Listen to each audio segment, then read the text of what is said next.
Hi friends, welcome to my channel. ఈరోజు కథ ఆ ఒక్క రాత్రి చాలు. రచన ఇంద్రగంటి జానకి బాలగారు. ఇక కథలోకి వెళితే, మూర్తి ఉత్సాహంగా ఇంటి ముఖం పట్టాడు. అతనిలో ఈరోజు ఉత్సాహం ఒక్కసారిగా పాలపొంగులా వచ్చింది కాదు. నిన్నటి రోజు అంకురార్పణమైన ఆనందం నెమ్మదిగా వరద గోదావరిలా పెరుగుతూ ఈనాడు కట్టలు తెంచే వరదై అతన్ని ముంచివేస్తోంది. అతని ఆలోచనలు ఉత్సాహవంతమైన ఊహలతో పరవళ్ళు తొక్కుతున్నాయి. అతని శరీరంలో పునరయవ్వనం ప్రాప్తించినట్లుగా ఉంది. కొత్త కొత్త కోర్కెలు అతని ఊపిరిని ఇబ్బంది పెడుతున్నాయి. ఆచారాలు, సాంప్రదాయాలు మనుషులు నిర్మించుకున్న ఇనుప చట్రాలైతే, శరీరం, మనసు, కోరిక ఇవి ప్రకృతి ప్రసాదించిన వరాలు. నెల క్రితం 22 ఏళ్ల కూతురు శైలజకు పెళ్లి చేశాడు. అది ఆర్భాటంగా, ఎంతో అపురూపంగా. తన కన్న కూతురు అత్తవారింట్లో ఏ ఒక్క హంగు కోసం, అవసరాల కోసం తడుముకోకూడదనే భావంతో శక్తికి మించి డబ్బు సమకూర్చి పెళ్లి చేశాడు. కారణం, తను పెళ్ళైన కొత్తలో సత్తుగిన్నెలతో, తుంగ చాపలతో సంసారం ప్రారంభించడమే. కూతురు పెళ్లి చేశాక ఎంతో స్వేచ్ఛ, తృప్తి అనుభవిస్తున్నాడు మూర్తి. ఇంకా ఉన్న ఒక్కగానొక్క కొడుకు శ్యామ్, మగపిల్లవాడు.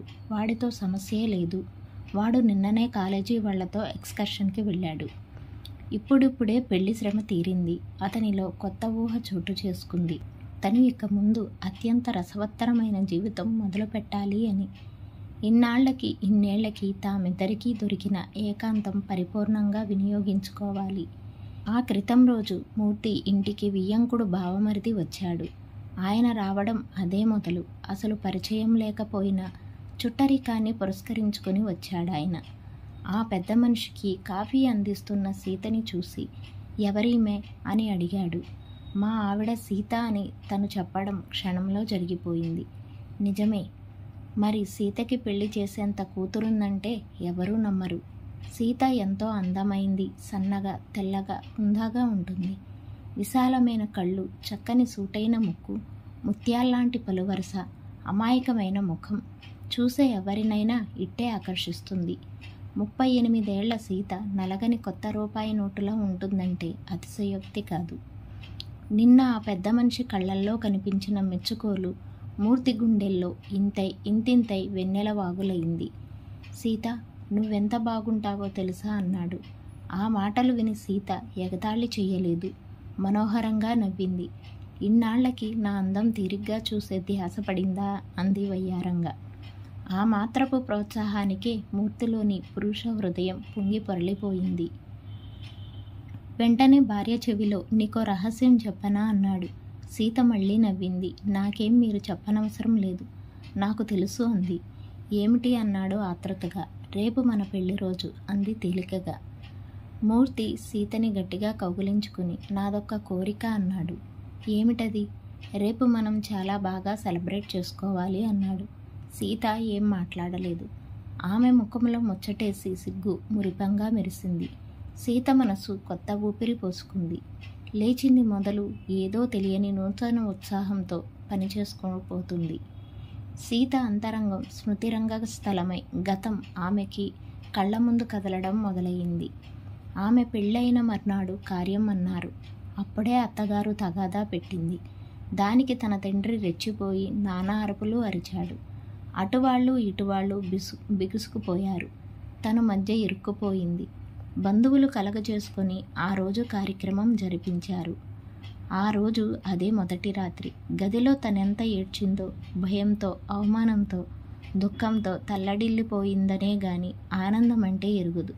అయితే ఆ రోజు మూర్తి ఎంతో పెద్ద మనసుతో తనని ఓదార్చాడు, ధైర్యం చెప్పాడు. ఇదిగో చూడు సీత, పెద్దవాళ్ల గొడవలు పెద్దవాళ్లతోనే ఉండని, మన మధ్య వాటి ప్రసక్తి వద్దు అంటూ స్నేహం పంచి ఇచ్చాడు. ఆ చిన్న వయసులో శృంగారం అంటే ఏమిటో అవగాహన లేదు గాని ఆనాడు అతని సాన్నిధ్యంలో ఎంతో ఊరట పొందింది, ధైర్యాన్ని కూడా తీసుకుంది. ఆ తరువాత పుట్టింటివారు, అత్తింటివారు రామాయణ మహాయుద్ధాలు చేసుకుని పిల్లల్ని పట్టించుకున్న పాపాన పోలేదు. ఫలితం, తామిద్దరూ 150 రూపాయల జీతంతో సొంతంగా ఒక ఇరుకు గదిలో కాపురం ప్రారంభించారు. ఎప్పుడూ డబ్బు ఇబ్బందులు, అనారోగ్యాలు, పురుళ్ళు, చంటి పిల్లలు, తామిద్దరికీ పెళ్ళైన తొలి రోజుల జ్ఞాపకాలన్నీ చేదు జ్ఞాపకాలే. నెమ్మదిగా కోలుకున్నారు. కాస్త జీతాలు పెరిగాయి, వసతులు ఏర్పడ్డాయి, పిల్లలు పెద్దవారయ్యారు. మొదటిది ఆడపిల్ల. 5 ఏళ్ల క్రితం మూర్తికి ప్రమోషన్ వచ్చి ఈ క్వార్టర్ ఇవ్వడం వల్ల ఇల్లు, మంచాలు, 2-in-1లు, టీవీలు అన్నీ ఒక్కొక్కటి కదిలి వచ్చాయి. అయితే అప్పటికే ఈడొచ్చిన ఆడపిల్ల ఇంట్లో ఉండడం వల్ల తామిద్దరూ ఎప్పుడూ బాధ్యతల గురించి ఆలోచించటమే గాని తమ వయసు, తమ సుఖం, తమ ప్రైవసీ అనే ఆలోచనే వారికి వచ్చేది కాదు. సీత ఆలోచనల నుంచి ఉలిక్కిపడి వాస్తవంలోకి వచ్చింది.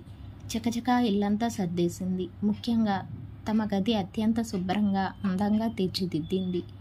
షాంపూతో తలారా స్నానం చేసి చక్కని బట్టలు వేసుకుని ఫ్యాన్ కింద కుర్చీలో తలార పెట్టుకుంటూ కూర్చుంది.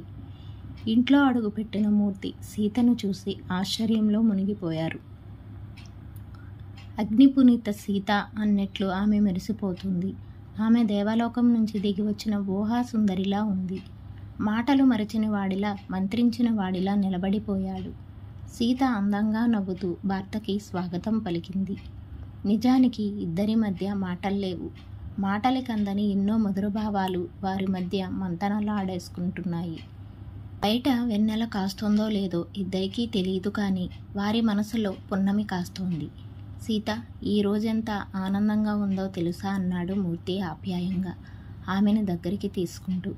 సీత గువ్వపిట్టల అతని గుండెల్లో ఒదిగిపోయి నాకును అంది పరవశంగా. అప్పుడు ఆమె కళ్ళల్లోంచి కన్నీరు రెప్పల్ని పలుచుగా తడిపి అతని గుండెల్ని తాకింది. సీత అన్నాడు కంగారుగా, ఏమీ లేదు. 23 ఏళ్ల క్రితం నా కళ్ళు వర్షించిన దుఃఖాశ్రవులు కావివి. ఇవి ఇన్నాళ్లకి మన జీవితంలో కురిసిన పన్నీటి జల్లులు అంది. రాగం, భావం ఒక జంటైతే నింగి నేలను ముద్దాడుతుంది. ఇద్దరి స్త్రీ పురుషులు ఒకరియందు ఒకరు అనురాగం, స్నేహం, ఆకర్షణతో శారీరకంగా ఎంతో దగ్గరవ్వాలని పరితపిస్తారు. అప్పటి ఆ కలయిక అపరూప వరం. ఆ క్షణంలో సీతామూర్తి ఇద్దరు కారు. అన్ని విధాల వారిద్దరూ ఒక్కటే. బాహ్య ప్రపంచానికి వారికి మధ్య కదిలే కాలం తెగిపోయింది. వారికి సమయం ఎంతైందో తెలుసుకోవలసిన పని లేదు. కాలానికి వారి పట్టించుకోవలసిన అవసరమూ లేదు. సీతకి మెలకువ వచ్చేసరికి తెల్లవారింది. ఒక్కసారి ఏవో స్వర్గలోకాల్లోంచి వెన్నెల మెట్ల మీద నుంచి భూలోకంలోకి వచ్చినట్లు కళ్ళు తెరిచింది. బయట కాలింగ్ బెల్ మోగింది. వెళ్ళి తలుపు తీసింది. కళకళలాడుతూ శైలజ, ఆమె పక్కన అల్లుడు ఆశ్చర్యంగా వారినే చూసింది సీత. మేం వచ్చేసాం అంది శైలజ హుషారుగా. రండి రండి అంటూ లోపలికి ఆహ్వానించింది. అల్లుడు కూతురు ముఖాలు కడిగి కాఫీ తాగే లోపల భర్తను నిద్రలేపి ఆ గది మామూలుగా సర్దింది.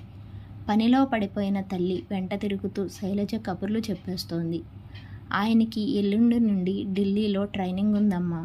6 వారాలు చాలా సడన్గా వచ్చింది.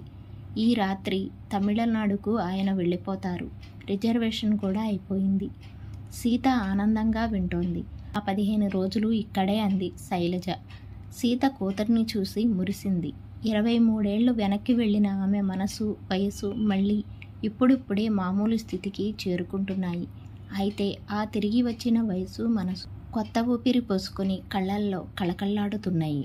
ఫ్రెండ్స్, ఈ స్టోరీ కనుక మీకు నచ్చినట్టయితే తప్పకుండా లైక్ చేసి సబ్స్క్రైబ్ చేయండి. Thanks for watching.